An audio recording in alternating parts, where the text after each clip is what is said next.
What's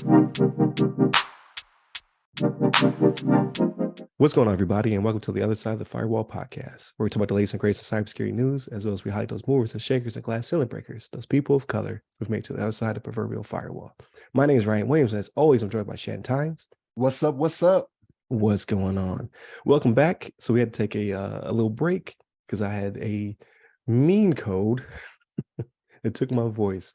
So I don't know. I probably still sound pretty terrible, but this makes for better podcasting than last week where I was going through puberty. So with that being said, Monday, Tuesday are our topics, Wednesdays are our discussion, and then Fridays we talk about everything else, so non-cyber related. So this one will be another good one because we have 2 weeks of stuff to talk about. So definitely tune in for that.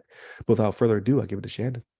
All right, everybody. So this article is from arstechnica.com, written by Sharon Harding, and it's titled, "Journalist Plugs in Unknown USB Drive Mailed to Him. It Exploded in His Face." Yes, unknown USB drive that was mailed to a journalist exploded in his face. That is exactly what I said here. So here's the thing. So this was in Ecuador, right? So they got a little bit of turmoil going on down there when it comes to journalists, right? And what they report and whether or not, the freedom of the press is something that should be valued and isn't necessarily something that you see everywhere, right? So what was happening here was that there were journalists that were getting USB drives mailed to them, and they actually had some explosive in it. So all it required was as little as 5 volts of electricity for this to go off. And they actually had one that actually did go off and injured a journalist. It was his hand, I believe, took some injury too. But so this is one of those cyber things, right? So this is one of those things where we tell people this. And when I was in the military, we used to do exercises on this to where your comm squadrons would leave USB drives just laying around, right, to see who would plug one into a computer that you're taught not to do, right? So like you can always do the training. You can always tell people, hey, this is what you're supposed to do. This is how you're supposed to do it. But you got to test that theory every so often. Now, mind you, in the military, we weren't blowing people up when we were doing it, right? So like it would be one of those things where it would get left, and if it got plugged in, you would see a message. There would be something that would be sent, to the comm squadrons or wherever it may have been, right, to the NOSes, but this is why you don't do that, right? You don't take something that you don't know what the contents of it are and just plug it up and hope you can get some information or whatever, right? Journalists by nature, they're a little nosy, right? You know what I mean? It's kind of what they need to be, right? They have to have that mindset that they need to go out there and find the story and report the news, hopefully, right? When I say journalists, I mean it in the truest of senses. I don't mean just like opinion makers, right? To just tell you what they believe and want you to believe the same thing, but to try to seek the truth. And this is where that happens to where it can kind of, excuse the pun, but blow up in your face, right? So again, this was something that you have people out there that want to do harm, and they know that this is a way to go about doing it, right? So we say it all the time that cyber, when it comes to cybersecurity, when it comes to IT, like this is the way that people are using to attack, right? Like if this was the olden days, somebody probably would have just stormed into an office with a gun, right? You don't have to do that anymore to cause harm, right? I'm not saying it doesn't happen, but it's not necessarily as prevalent as it used to be, right? Especially in a country like Ecuador, right? I shouldn't say that, right? Because we have problems with that here in the United States as well. But this is one of those things, people. You don't just grab something you don't know and just plug it up into your computer, right? You don't do it with a CD, a DVD, a USB, something that you don't know where its origins come from, because things like this happen, right? This is dangerous. So just be mindful, people. Don't say, oh, I wonder what is on this, and it could be you trying to be a good Samaritan, even, right? You could be like, hey, I want to know who this belongs to so I can mail it back to them. Maybe it's got some information that'll tell me who it belongs to, where I can send it back to. No, don't do that. Just leave it be, destroy it. Like there's no need for that to happen, right? For you to plug it up into your system, right? Like in this case, it was explosives, right? But it could have been some type of malware, ransomware, or something like that. As soon as you plug it in, there's no telling what it could have been. But people, do not take things that are of unknown origin and plug them into your systems. Okay. So Ryan, what's your thoughts on this? Yeah, it's same. I was very surprised to see the article. I was like, man, that's crazy. So especially he whoever did it attempted to do it 5 times, right? So you're able to intercept the 4th one. and control detonated. But yeah, just such a small device able to do so much damage. Excuse me. Where the journalist that it did detonate on, it hurt his hands, hurt his face. Could have been much worse. Um, and it leads me to believe that maybe it could be possible in the States.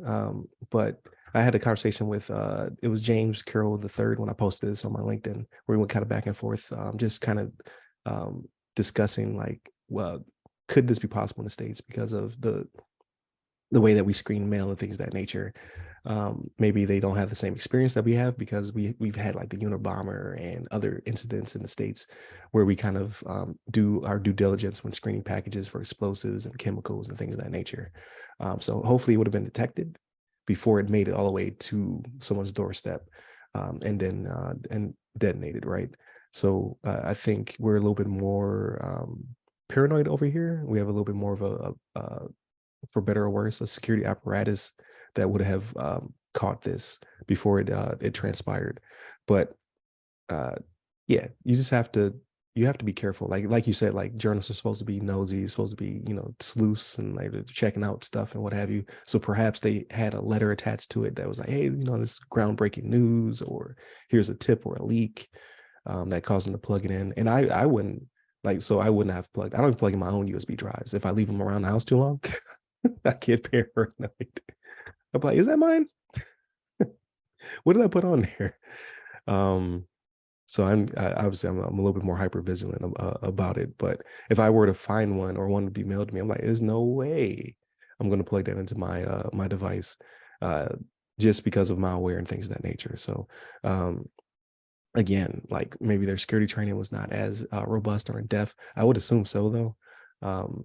Because Ecuador is no small country, so I'm sure they do go through the same rigmarole that we do when it comes to cyber. However, again, like people take advantage of circumstances, like so perhaps there was some event or something going on. They're like, this is how we're going to get to this person to silence them, and make it so enticing that they plug it in. It could have been hand delivered even, right? Like Yeah, it could have been. It could have been a courier or something like yeah. that. Yep. Yep. To make sure that it made it into the hands of the right person to plug it in. Um, but yeah, the people, it's amazing how um, uh, ingenuity kind of builds upon itself, right? We went from mailing things of bad nature to now making them small enough to put them in a USB drive to then deliver to somebody to plug in and blow up. So it makes you very apprehensive to do most of anything. If it doesn't belong to you, don't touch it. If it's a box, a container, a bag, then don't kick it. Just walk away. Just walk away from it. Just be cautious. Like I hate to tell people to be paranoid, but be aware of your surroundings and just be safe out there. Like it's crazy what bad guys are figuring out and then able to test, because they said in the article that it was tested beforehand. Like the person would have to go through several iterations of this to make it small enough, not as obvious enough, and make sure that it was going to do the damage that they wanted to do. So somebody gets sitting in the lab blowing up USB drives to make sure it's going to work properly. So the due diligence on the bad guy's part is also impressive in a bad way, right? It's pretty remarkable that somebody would take the care and time to do something so nefarious and then carry it out and make it happen. So but yeah, like Shannon said, just be careful. Don't plug in USB drives and things of that nature. Stay away. But with that being said, definitely continue to tune in throughout the week. Check us out on Monday and Tuesday, our topics. Wednesdays, our discussion. So we have a really good one this week. And then Fridays, we talk about everything else. So books, movies, games, all that good stuff. So check out the website with our name, or the websites that go by our name, I should say. And then hit me up personally. I'm at RyRy Security Guy. That's RYRY Security Guy. I'm on LinkedIn, Twitter, and Clubhouse. Stay safe. Stay secure.